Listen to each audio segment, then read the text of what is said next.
Ha? Tignan mo full storage. Hindi ko alam, hindi naman madami yung video eh. Nag-delete ako.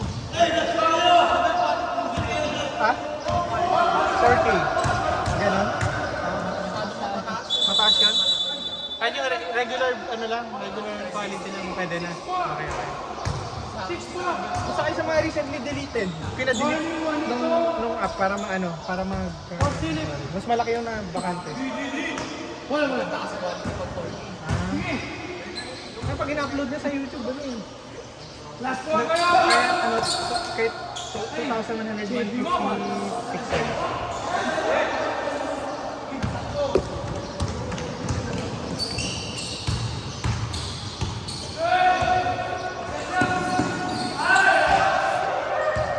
Sa pagka-upload ko, dinidelete ko na. Problema kailangan, delete mo talaga totally.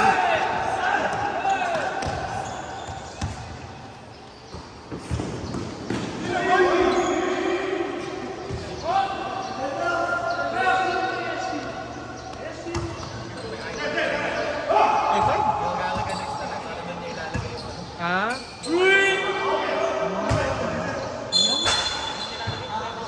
Yung mga in-upload niya. Kaso kasi pag na full storage ka, pag na-tambak yun.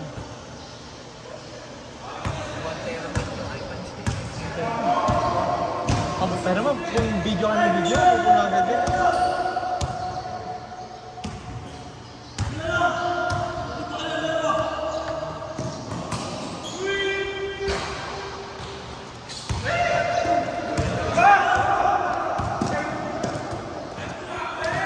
Ay, nice one. Kaliwa.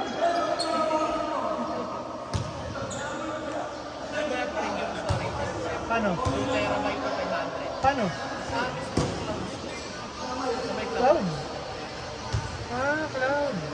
Parang i-upload mo sa cloud, tapos Doon naman. doon lang yun. Pero di ba binabayar monthly yun? Mahal naman. Biggest one. Kaya nga. Dini-delete ko din naman, i-upload ko naman sa YouTube. Oo, yung mga games, para madidelete ko sa phone. Ang problema kasi, di ko siya dinelete sa trash album. Counted pa rin pala yun.